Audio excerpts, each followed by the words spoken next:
सर्वप्रथम सर्वांना श्री स्वामी समर्थ. स्वामी महाराजांच्या कृपेने तुमच्या सर्व चांगल्या इच्छा पूर्ण होत ही स्वामींचरणी प्रार्थना करते आणि आजच्या व्हिडिओला सुरुवात करते. 19 डिसेंबर 2025 शुक्रवार दिवशी या वर्षाची शेवटची अमावस्या म्हणजे मार्गशीर्ष अमावस्या, दर्शवेळा अमावस्या आलेली आहे. मोठा दिवस आहे. तर अमावस्या प्रारंभ होणार आहे 19 डिसेंबरला पहाटे 5 वाजता ही अमावस्या तिथी प्रारंभ होणार आहे आणि 20 तारखेला शनिवार रोजी सकाळी 7:13 ही अमावस्या तिथी समाप्त होणार आहे. बघा, दोन्ही दिवस अमावस्या तिथी मानली जाणार आहे. जी तिथी सूर्योदय बघत असते त्या दिवशी सुद्धा संपूर्ण दिवस ती तिथी मानली जाते. म्हणून 19 तारखेला तर दिवस रात्र, शुक्रवार दिवशी दिवस रात्र मार्गशीर्ष अमावस्या तिथी असणार आहे आणि 20 तारखेला सुद्धा अमावस्या तिथी मानली जाणार आहे. पण जे पण उपाय करायचे ना 19 तारखेला जरूर करा. आता राहून गेले तुमच्याकडून काही उपाय तर मग तुम्ही 20 तारखेला सुद्धा करू शकता. उद्या सगळ्यांनी अंघोळीच्या पाण्यात थोडंसं जाडं मीठ टाकायचं आहे. कृपया हा उपाय जरूर करा. वर्षाची शेवटची अमावस्या आहे. थोडा तुरटीचा खडा असेल जरूर टाका. लहान मुलांपासून मोठ्या व्यक्तींपर्यंत हा उपाय जरूर करा. जे काही शारीरिक मानसिक त्रास असेल, कुणाची नजरबाधा झालेली असेल आणि नजरबाधा झाल्यामुळे बऱ्याच अडचणी येतात, त्या अडचणींना तुम्ही सामोरं जात असाल किंवा नसाल, सर्वांनी अंघोळीच्या पाण्यात अमावस्येच्या दिवशी सकाळी जरूर या दोन्ही वस्तू टाका. थोडंसं खडं मीठ आणि तुरटी नुसती टाकायचं नाही तर पाण्यात चांगलं विरघळून घ्यायचं आणि त्या पाण्याने अंघोळ करायची आहे. उद्या डोकं नका धुवू महिलांनो. आज तर गुरुवारी आपण सर्वांनी डोक्यावरून वगैरे पाणी घेतलेलंच असेल. अमावस्या तिथी असते, जड तिथी असते. या दोन्ही वस्तू टाका आणि अंघोळ करा. फक्त अंघोळ करायची आहे. अंघोळीनंतर सूर्यनारायणाला छान असं अर्घ द्यायचं आहे. साध्या पाण्याने जरी दिलं ना तरीही चालेल, पण अर्घ जरूर द्यायचं आहे. सूर्यनारायणाचं दर्शन करा. त्यानंतर देवांची छान अशी पूजा करायची आहे. उद्या शुक्रवार आणि अमावस्या तिथी, प्रत्येक अमावस्या तिथी लक्ष्मी नारायणाला समर्पित असते. जशी पितृदेवांना अमावस्या तिथी समर्पित असते ना, तशी लक्ष्मी नारायणांना सुद्धा समर्पित असते आणि दर्श अमावस्या शिवशंकरांना, महादेवांना सुद्धा समर्पित असते. उद्या महादेवांचं मंदिर असेल ना, जरूर अभिषेक करा. साध्या पाण्याने करा. काळी तीळ असेल, चिमूटभर काळी तीळ टाका पाण्यात आणि त्या पाण्याने अभिषेक करा. कितीही कठीण समस्या असू द्या किंवा काही त्रास असेल तुम्हाला, जो त्रास तुम्हाला कुणालाच सांगता येत नाही, असा त्रास असो किंवा नसो, प्रत्येकाने उद्या महादेवांच्या शिवपिंडीवर सुद्धा अभिषेक करायचा आहे. सकाळी करा, नाही जमलं प्रदोष काळात करा. 5:30-6 वाजता जरी तुम्ही मंदिरात गेला, 7-7:30 वाजेपर्यंत तरीही चालेल. महादेवांची सुद्धा सेवा करा. पाण्याने, दुधाने अभिषेक करा. बेल फूल अर्पण करा. उद्या आपल्या देवघरातील देवांना छान असा अभिषेक घालायचा आहे. साध्या पाण्याने घाला, दुधाने घाला किंवा नुसता पाण्याने घातला चालेल. उद्या लक्ष्मी मातेचं श्रीयंत्र असेल. जरी आज आपण सेवा केलेली आहे महिलांनो, तरी पण उद्या उत्तर पूजा जी करतो आपण, उद्यापन झाल्यानंतर उत्तर पूजा करतो, तर तो नारळ तुम्ही वाहत्या पाण्यात विसर्जित करायचा आहे आणि उद्या देवी लक्ष्मीच्या मूर्तीवर अभिषेक करून पुन्हा कुंकुमार्चनचा अभिषेक करायचा आहे. जरी आपण आज शेवटच्या गुरुवारी, मार्गशीर्षाच्या गुरुवारी देवी आईची सेवा केलेली असेल, तरी पण उद्या अमावस्या आणि शुक्रवार एकत्रित आलेली आहे. छान दिवस आहे. देवी आईच्या मूर्तीवर 11 वेळा, 21 वेळा ओम श्रीम नमः, ओम श्रीम नमः या मंत्राचा जप करा. किंवा तुमच्याकडं कुलदेवीचा टाक असेल, ओम कुलदेवताय नमः, ओम कुलदेवताय नमः या मंत्राचा जप करा आणि देवी आईला कुंकुमार्चनची सेवा जरूर करा. आता प्रत्येक अमावस्या ही पितृदेवांना सुद्धा समर्पित असते. पितृदेवांसाठी दुपारी, भर दुपारी 12 ते 12:30, जास्त वेळ झाला 1 वाजेच्या दरम्यान, त्याच्या आतच, 1च्या आतच, दुपारी 12 ते 12:30 दक्षिण दिशेकडं थोडासा गोळाभर दही भात ठेवायचा आहे. चिमूटभर साखर टाकली चालेल त्यावर. दादांनो, महिलांनो, ही सेवा जरूर करा. वर्षाची शेवटची अमावस्या आहे. जरी तुम्हाला आधी कधी अमावस्येला दही भात ठेवता आला नाही बाहेर, आपण पितृपक्षात ठेवलेला असेल, पण उद्या वर्षाची शेवटची अमावस्या आहे, काही त्रास असेल पितृदोषामुळे, तर उद्या जरूर अमावस्या तिथी आहे. सकाळी 12 ते 12:30 सकाळी बोलली, दुपारी 12 ते 12:30 या दरम्यान आपण घरातून बाहेर थोडासा भात शिजवून घ्या. त्यावर ताजं दही टाका, थोडीशी चिमूटभर साखर टाका, एका पत्रावळीत घ्या, ताटलीत घ्या किंवा कागदावर घ्या आणि घराच्या दक्षिण दिशेकडं बघा, जागा मिळून जाईल. जरी तुम्हाला गच्ची असेल तर दक्षिण दिशेकडं तुम्हाला गोळाभर दही भात ठेवायचा आहे. नमस्कार करा. तुमच्या पितरांना तुम्हाला काही प्रार्थना करायची असेल ती प्रार्थना करून घ्या.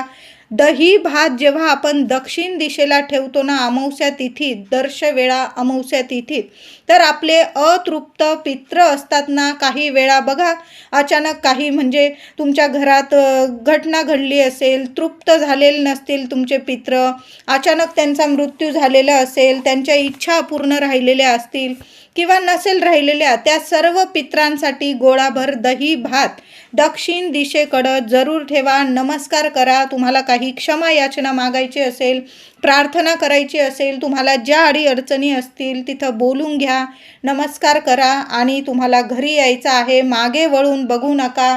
कावळा खातोय, चिमणी खातंय, पाखरं खातंय किंवा कबूतर खातंय, तुम्ही तुमचं कर्तव्य केलेलं आहे. अमावस्या तिथीत भर दुपारी पित्रांसाठी घासातला घास तुम्ही काढून ठेवलेला आहे दक्षिण दिशेकडं. तर बाकी स्वामी बघत आहे. आपलं कर्तव्य केलेलं आहे ना, चांगल्या कर्माचं चांगलंच फळ तुम्हाला मिळणार आहे. क्षणात कुणीही घास घेऊ द्या, तुम्ही तुमचं कर्तव्य केलेलं आहे. चांगल्या कर्माचं तुम्हाला चांगलंच फळ मिळणार आहे. यामुळे पितर तृप्त होतात आणि भरभरून आशीर्वाद देतात. आणि ज्या पितृदोषामुळे काही अडचणी लागलेल्या असतील तुमच्या पाठीमागे, त्यातून सुद्धा तुम्हाला मार्ग मिळेल. अचानक काही ना काही चमत्कार होतील. तुम्हाला प्रत्येक कामात यश, प्रगती व्हायला लागेल. मग शिक्षण असू दे मुलांचं, नोकरी असू दे, लग्नाविषयी काही समस्या असतील किंवा संतान प्राप्ती होण्यात काही तुम्हाला चिंता असेल किंवा घर, दार, पैसा, बरकत होत नसेल, बऱ्याच अडचणी येतात पितृदोषामुळे सुद्धा, त्यातून तुम्हाला मार्ग जरूर मिळेल. म्हणून थोडासा दही भात आपण जरूर दक्षिण दिशेकडं नक्की ठेवा.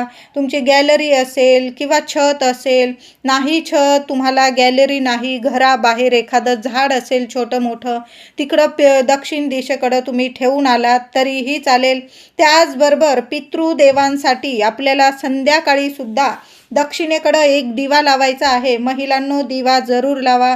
शेवटची अमावस्या आहे या वर्षातली, नसेल कधी तुम्ही लावलेला आजपर्यंत, पण ह्या अमावस्येला जरूर लावा. मार्गशीर्ष अमावस्या आहे तर दक्षिण दिशेकडं घराबाहेर जरी तुम्ही दक्षिणेकडं एकमुखी फक्त एक मातीची पंती घ्या, त्यात दुहेरी वाट टाका. जे तेल असेल तुमच्याकडं, तिळाचं असो, मोहरीचं असो किंवा जे तेल असेल, साधं तेल टाका.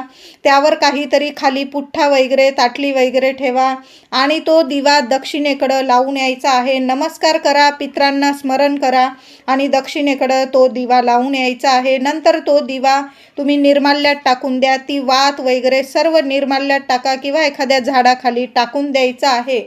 आता समजा तुमच्या घराजवळ तुम्हाला जागाच नाही, काही फ्लॅट असे असतात की बाहेर आपल्याला दिवा वगैरे लावता येत नाही, लहान लेकरं वगैरे असतात.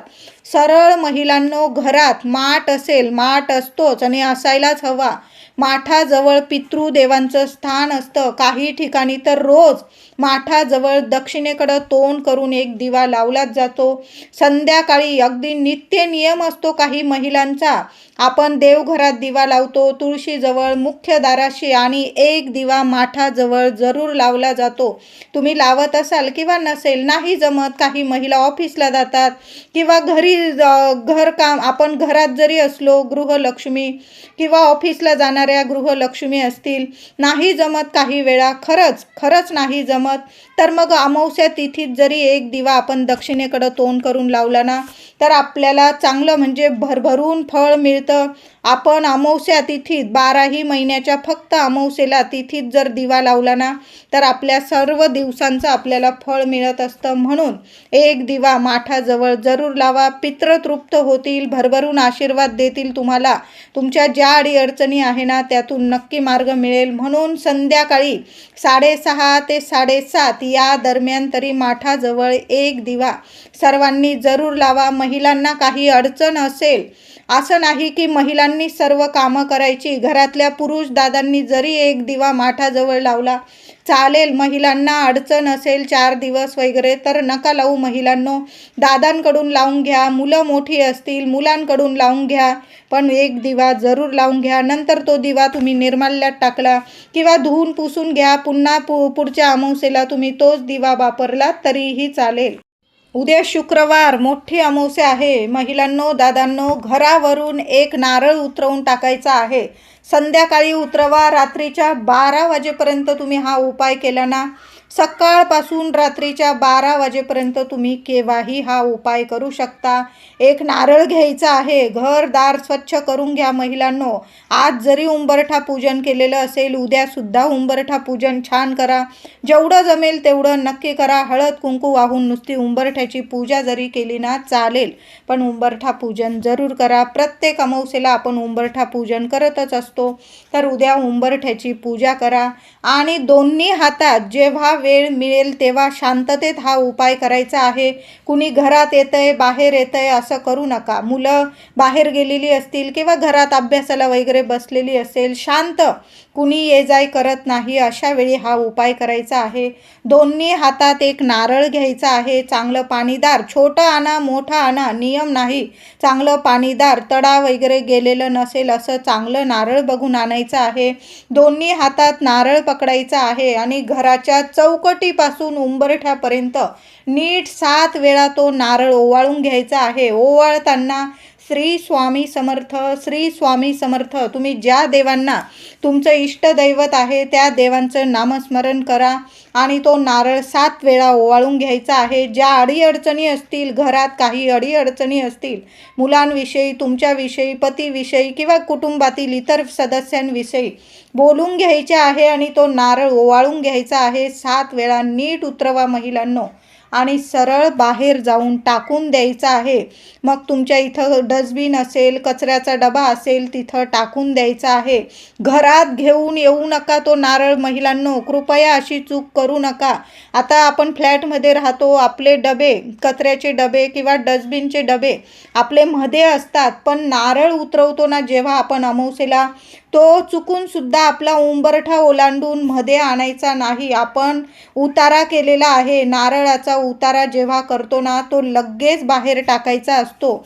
तो एखाद्या कोपऱ्याला, झाडाच्या खाली किंवा एखाद्या डस्टबिनमध्ये वगैरे टाकून द्यायचा आहे. मागे वळून बघू नका फुटला का काय. पण कृपया सर्वांनी काळजी घ्यायची आहे. वर्षाची शेवटची अमावस्या, सगळेजण उतारे वगैरे करतीलच आणि करावे. अमावस्या तिथी अशी तिथी असते की आपल्या घरावरील, आपल्यावरील जी नजरबाधा असते ना ती उतरवून टाकण्याचाच दिवस असतो. करा उतारे वगैरे, पण कोपऱ्याला टाका. लेकरा बाळांचा किंवा आपल्या इतर व्यक्तींचा पाय पडणार नाही. आपली इडापिडा दुसऱ्यांना देऊन आपली इडापिडा कधीच उतरत नसते. म्हणून एखाद्या कोपऱ्याला टाका, डस्टबिनमध्ये टाका. खूप असं रस्त्यात टाकू नका. कृपया याची सर्वांनी नक्की काळजी घ्या. पण सर्वांनी एक नारळ जरूर घरावरून उतरवून टाका. शेवटची अमावस्या आहे. पुढील वर्ष सोन्यासारखं येईल. घराला लागलेली जी इडापिडा असेल, नजरबाधा असेल, नजरबाधेमुळे सुद्धा खूप अडचणींना सामोरं जावं लागतं. आपल्या घरात कोण येतो, कोणत्या व्यक्तीच्या मनात काय आहे, मग जवळचा असो बाहेरचा असो, कुणाच्या मनात आपण डोकावून पाहत नाही. म्हणून दर अमावस्येला असा एक नारळ जरूर उतरवून टाकावा. म्हणजे महिनाभर लागलेली जी नजरबाधा असते ना, मुलाबाळांना, घरादाराला, आपल्या उंबरठ्याला, ती नजरबाधा लगेच उतरून जाते. म्हणून असा एक नारळ जरूर उतरवून टाका.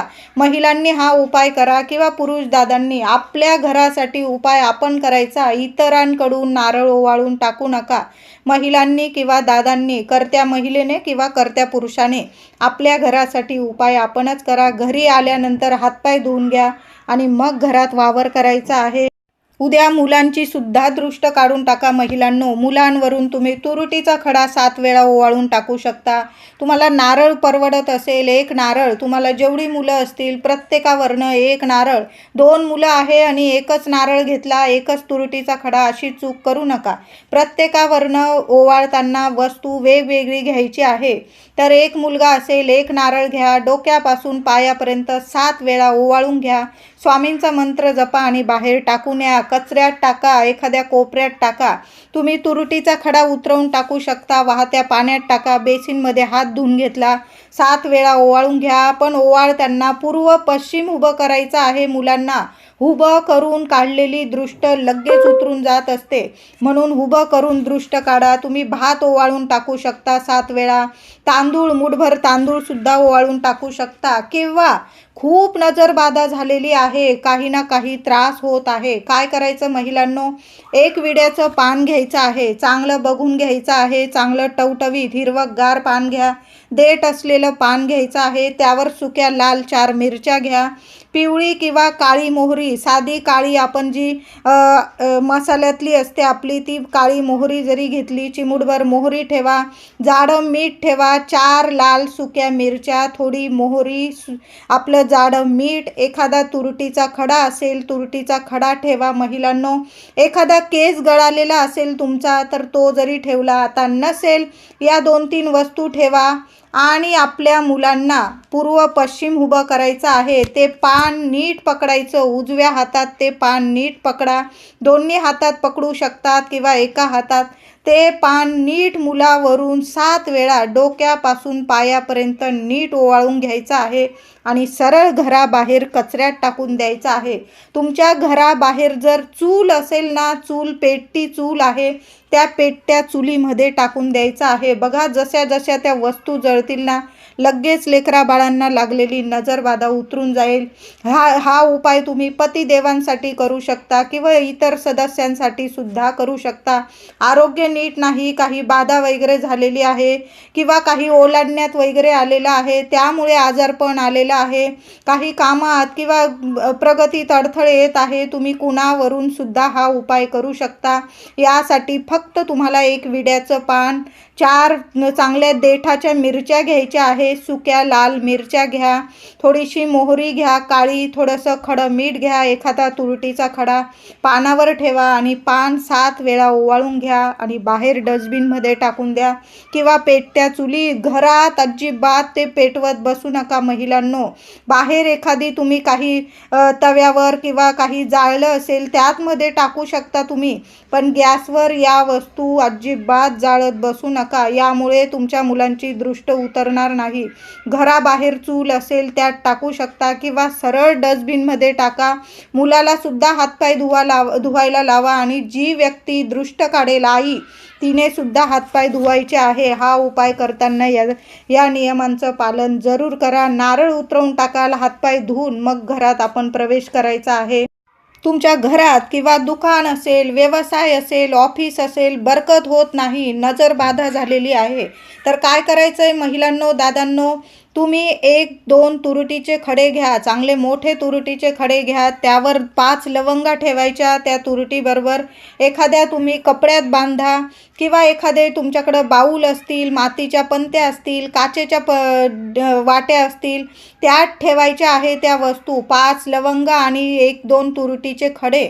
आणि तुमचा व्यवसाय असेल, दुकान असेल, एखाद्या कोपऱ्याला तुम्ही ठेवून द्यायचं आहे. दिशा वगैरे बघू नका, जिथं जागा असेल ना तिथं त्या वस्तू ठेवून द्यायच्या आहे. हाच उपाय महिलांनो घरात सुद्धा करू शकता.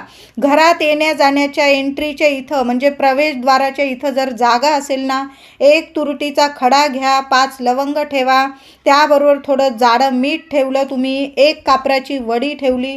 मग तुम्ही या वस्तू सगळ्या एखाद्या कपड्यात बांधून, तो कपडा पांढरा असू दे, काळा असू दे, काही नियम नाही. त्या कपड्यात बांधून तुम्ही मुख्य दाराच्या वरती या वस्तू लटकवून म्हणजे बांधून सुद्धा देऊ शकता. यामुळे येणारे जाणारे या व्यक्तींच्या मनात काय असतं आपल्याला माहीत नाही. कुणाचीच नजरबाधा तुमच्या उंबरठ्यावर कधी शिरकाव करणार नाही. या वस्तू जरूर बांधून द्या. तुरुटी लगेच नकारात्मकता दूर करते, नजरबाधा नष्ट करत असते. तुरटीचे उपाय अमावस्या तिथीत जरूर करावे. हा उपाय तुम्ही व्यवसाय असेल, दुकान असेल, तुमचं गाडी वगैरे असेल तिथं सुद्धा करू शकता. या सर्व वस्तू एखाद्या कपड्यात बांधा आणि तुमच्या व्यवसायाच्या ठिकाणी सुद्धा तुम्ही आतून मुख्य दाराच्या आतून बांधून द्यायच्या आहे, बाहेर नाही. लगेच चांगला परिणाम दिसेल तुम्हाला.